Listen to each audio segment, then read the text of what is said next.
অনুভূতি আছে। মানুষকে বলতে শুনেছি পেয়ে হারানোর যন্ত্রণা নাকি না পাওয়ার চেয়েও অনেক বেশি। জানি না কোনটা ঠিক, কতটা ঠিক, শুধু এটাই জানি আমি তোমাকে ভালোবাসি আর আজীবন ভালোবেসে যাব। কথাটা শেষ করতেই নীলা আমার গালে ঠাস করে দুটো থাপ্পড় বসিয়ে দিল। এই, তোকে কতবার বলবো আমি তোকে ভালোবাসি না? আমি কি তোমাকে খুব বেশি বিরক্ত করি?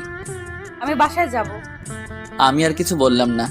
একটু পর বাইকে করে নীলাকে নিয়ে বাসায় ফিরলাম। রাস্তায় আমরা দুজনের কেউই কোনো কথা বলিনি।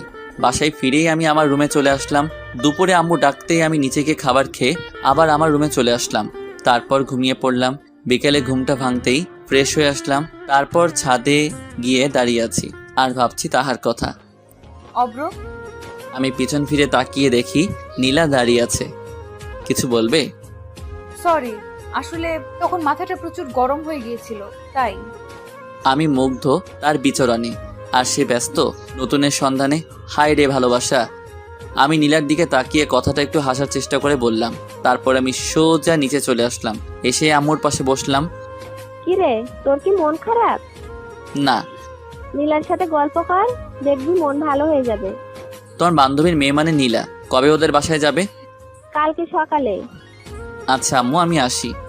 এই সন্ধ্যার সময় তুই আবার কোথায় যাচ্ছিস? কাজ আছে, আমি গেলাম। তারপর বাইকটা স্টার্ট দিয়ে সোজা মিন্টু মামার চায়ের দোকানে চলে গেলাম। মামা আজকে ওরা আসেনি?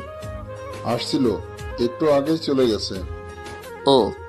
তারপর ফোনটা বের করে রাজকে কল দিলাম। হ্যালো রাজ, কই তুই? এই তো সবে বাসায় আসছি। আচ্ছা তাহলে থাক, আমি ফোন রাখছি। কিছু বলবি আমাকে?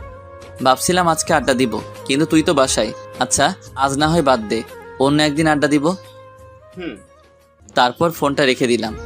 মামা এক প্যাকেট বেনসন দেন তো। আমি সিগারেট খাচ্ছি আর নীলার কথা ভাবছি।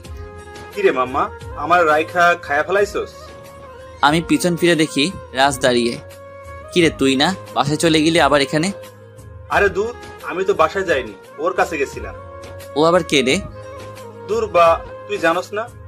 আহারে আমার বল্টু থুক্কু বন্ধু তার দিলের রানীর কাছে গেছে। হুম।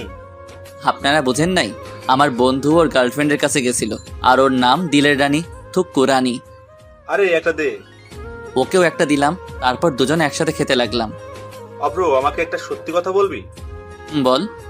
তোর কি কোনো কারণে মনটা খারাপ? মন থাকলে তো। কি হয়েছে আমাকে সবটা খুলে বলতো। তারপর নীলার সাথে প্রথম দিন থেকে আজ পর্যন্ত আমার সাথে যা যা হয়েছে ওকে সবটা বললাম। তার মানে এই জন্য তোর মন খারাপ? দোস্ত, ও আমাকে ভালোবাসে না। তুই শান্ত হ। আমি কিভাবে শান্ত হব তুই বল। আমি